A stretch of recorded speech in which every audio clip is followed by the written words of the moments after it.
Hi, I'm Radical Coder. This is Umbreon. And real quick, before we dive in, if you want to make sure this little dude stays fed and warm, drop a like, hit subscribe, and let me know in the comments what I got right, what I got wrong, or what you want to argue about.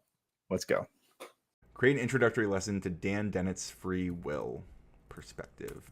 Make it colorful and interactive and innovative and fancy. Listen, if you have not liked the stream while this is generating, take a moment to like the stream. It's so easy. It looks like a thumb, like a little thumb.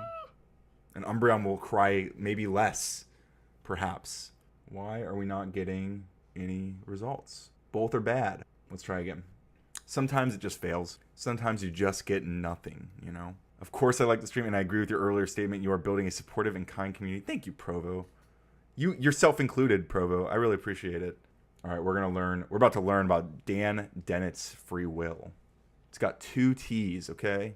Fantastic band. Highly recommend if you guys are unfamiliar. Check out the band Rainbow Kitten Surprise. It's super interesting genre of music. I don't know quite how to describe it, like an alternative rock, funk almost, but like very unique blend of, well, I don't know what you'd call them. It's still cooking. This app better be awesome. This better turn into something rad. It's taking so long. Let it cook. I'm gonna be really disappointed if it just crashes right away. Look at all that code. Look at it code. That's fun to watch sometimes. It's writing it in React. It's using this little motion div, which means it's gonna have some animations. That's fun. So that's cool. So if you're unfamiliar what's happening here, if you've ever seen a div, all your websites, when you're traveling through the internet, you're going website to website, most of it's made of these little div things, right? If you ever made your MySpace profile, you ever worked on your MySpace profile, you use like divs and H2s and other memes like that.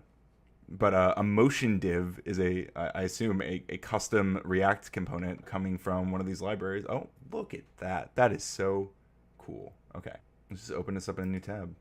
So we got Daniel Dennett's Free Will, a Compatibilist Introduction.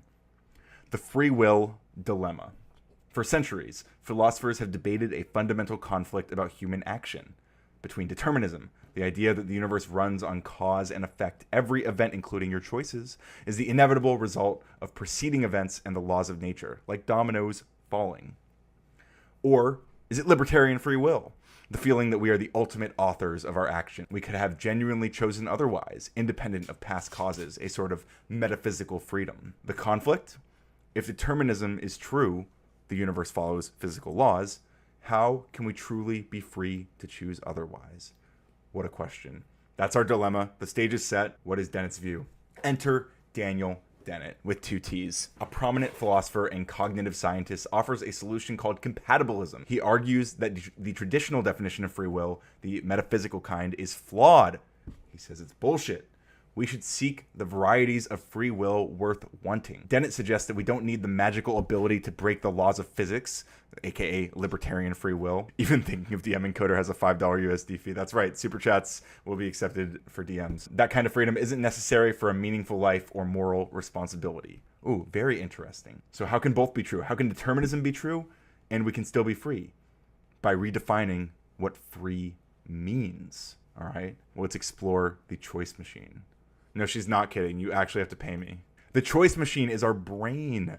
Dennett suggests that our brains are complex biological machines. They follow physical laws, aka determinism, but their evolved complexity allows for sophisticated or free choices. So if we have input, like scenario A, we run our machine, and we get an output, which is to react, like eating food. So let's see, run machine, and we eat food. But scenario B, we run the machine, and we flee danger. In one environment, we might eat food. In another environment, we might flee the danger. Like if this scary thing approached you in the woods, this terrifying dog starts chasing you down, you might want to flee the danger. And we have a bar here. We can now, I know, buddy, he's trying to flee the danger. Let's see, level 1, simple reactions, highly predictable, little elbow room. Oh, I see. So it's a bar of, I don't think it doesn't seem to work. Oh, it does work. Okay, interesting. All right. Oh, okay. So our initial machine, we were looking at simple scenarios, right? So a simple scenario is either you are in scenario A where you eat food, or scenario B where you run away because there's danger. And this is like level 1. So you have simple reactions that are highly predictable. There's not a lot of elbow room. But If you're at level 2, then you have instincts and learned behaviors, so you have more flexible responses. Like you might have the instinct to hunt a prey. Like Umbreon is digging into a towel right now, searching for prey. Or he might want to seek shelter. Maybe it's raining. So those will be more flexible responses, different environments. Or level 3, which is what we have, presumably, right? Deliberation, foresight, planning, extremely hard to predict, but still deterministic. This is human level agency. So scenario A might be planning and investing for the future. Scenario B might be deliberate. You're weighing options. Very interesting. Evolution of freedom. Dennett argues that freedom isn't an all or nothing switch. It's a biological capacity that evolved over millions of years, giving organisms more elbow room to navigate the world. So simple organisms, which have automatic responses, like bacteria moving towards sugar, very limited freedom. Complex animals that have instincts, learning, and avoidance behaviors, they have more options, so more degrees of freedom. I like that. I like this framing. And humans, that's us.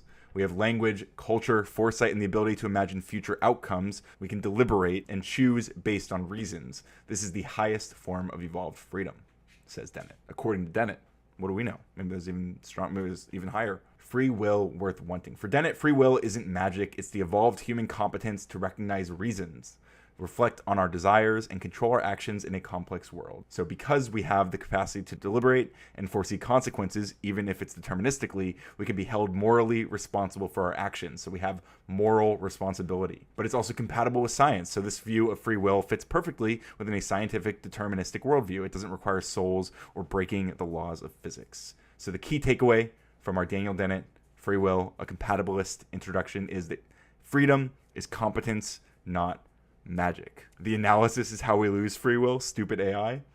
I don't know. I think that was I think I used my free will to walk through that in a pretty engaging way, personally. I'm gonna clip that shit up. That's going on the channel. What else should we learn about?